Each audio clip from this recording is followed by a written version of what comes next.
quantitative or qualitative research? Which one, qualitative or quantitative, which one fits my research? I'm happy to present you the answer to that question is both. Because I'm going to talk about mixed methods research design and doctoral research.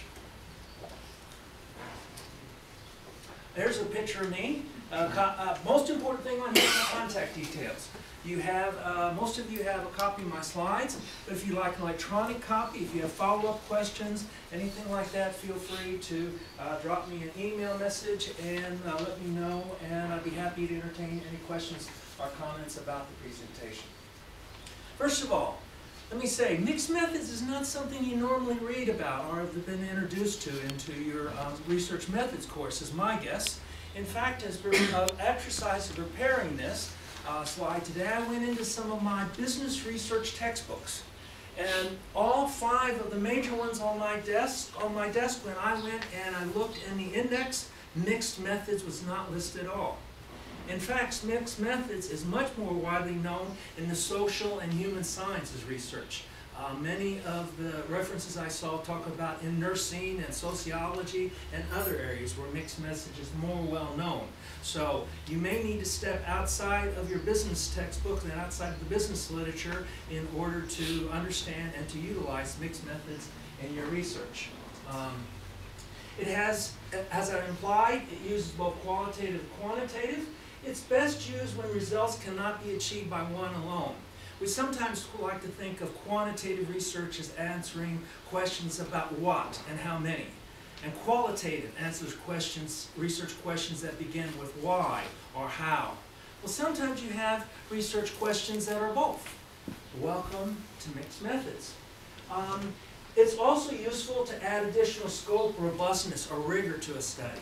You have a 3/4 of a PhD dissertation, but not quite a full one. So, and it's qualitative. Well, if you attach on a quantitative aspect or vice versa, you start to reach the necessary scope and rigor that would be attached in order to pass a dissertation examination. Let me add another one here that I thought of after I prepared the slides. Sometimes your research question is really qualitative in nature, but your supervisor is a quantitative sort of guy or gal. So it might be useful for you to add a little bit of quantitative into your qualitative study just to appeal to your supervisor, the research journals you might want to publish in, and so on. Now let me emphasize, it's not necessarily just a little bit of quantitative in a qualitative study. We all probably have seen quantitative questionnaires that end with an open-ended question, or we collect a little bit of qualitative data in our semi-structured interview questionnaire when we're talking to people. That's not mixed methods. It's essentially a significant use of both quantitative and qualitative research.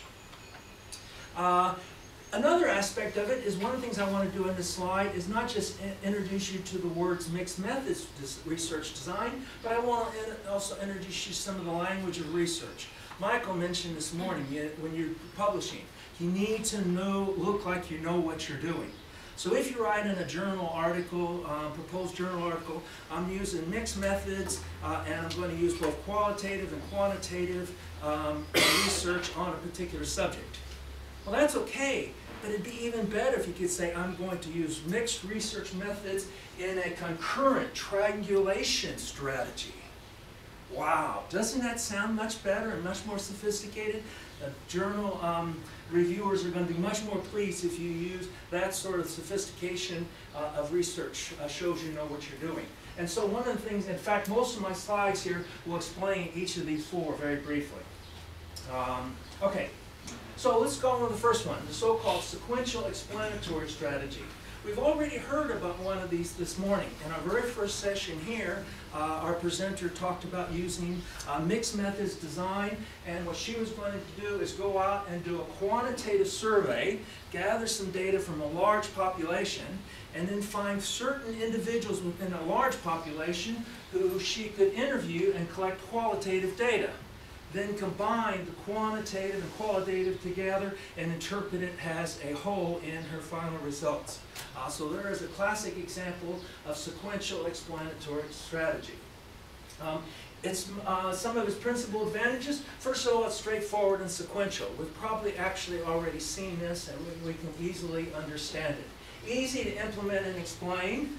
The main disadvantage, it takes a lot of time. And as much as I can for each of these, as time allows, I'm going to give an example. For example, you're out investigating cloud computing. Why do organizations adopt cloud computing services? You might go and interview a lot of managers about this. You might go out, and survey a lot of managers about this and find out, IT managers. But then on the basis that at the end of that survey, you put the question to them, would you be willing to participate in a follow-up study, in an interview? And you get a few of them who say yes. And based on their responses, that look like they have a lot that they contribute. They've implemented cloud services for quite some time, and so on. You approach them and try to get them to participate in a qualitative aspect of your study.